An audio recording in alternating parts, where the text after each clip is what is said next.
Hey Josh, your little D5 dozer is all finished, so I just wanted to go over the controls of how to operate it.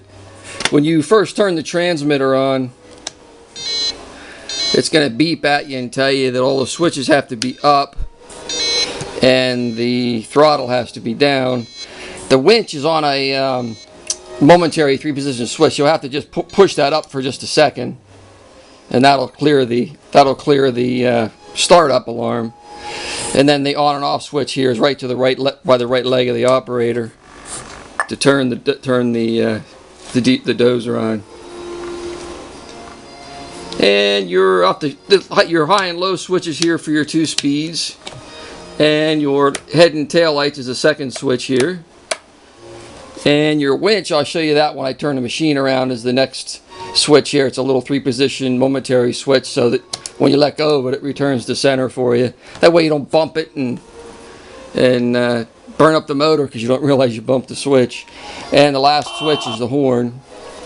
And here's your drive. There's forward. Whoop, I'm digging into my track here. Forward, backwards, left and right. And on the left stick is your blade and also your start. So if you go at one time to the right and once to the left, that'll start it up. Now you can also control the volume with this left stick. So if you do it 2 times to the right, it'll always be your horn. So you can just leave that at the horn if you like. Or if you go at 3 times to the right,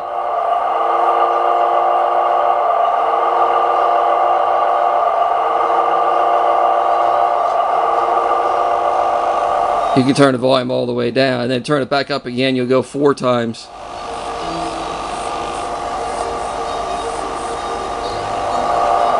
And it's kind of slow to rise and fall, so give it some time to go all the way up to full volume. I have the idle set 20% quieter than the acceleration and the moving files on the sound files.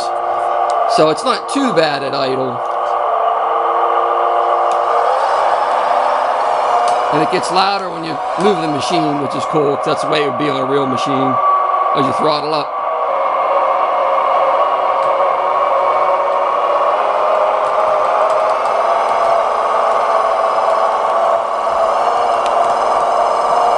And the tracks will crunch a little bit, only when they're new, for probably not even a half an hour running. It's just the tracks are tight when you first, because the way I move I mount the drives on there, it makes the tracks tight when they're brand new.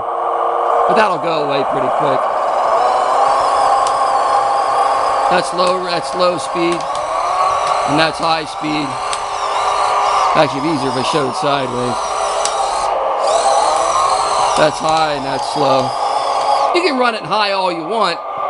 I just have a low range because when you're pushing dirt, it's nice to have it running a little bit slower so it doesn't look silly, you know, like it's running 25 scale miles an hour or 20 scale miles per hour.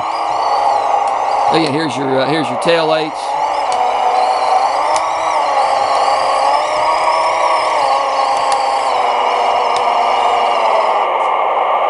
And here's your winch.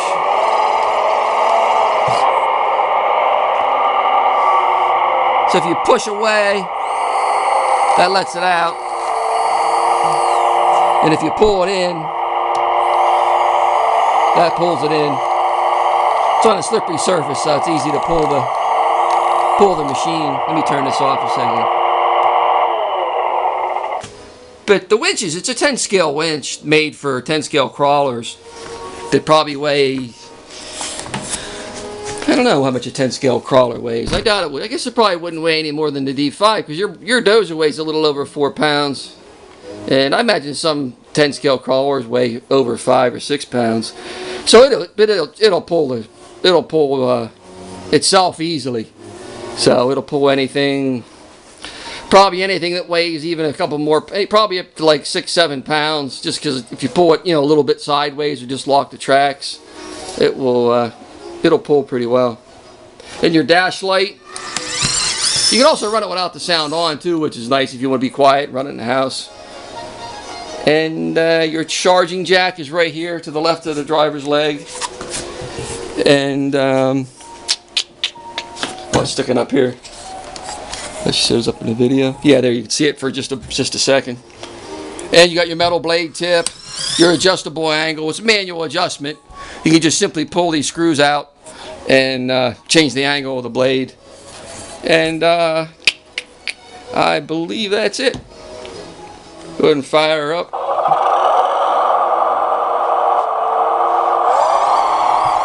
And run her in high range.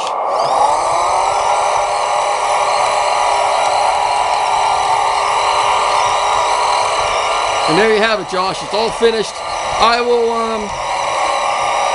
will box it up tonight and ship it out tomorrow, and I'll email you all the shipping information as soon as I get back from the post office.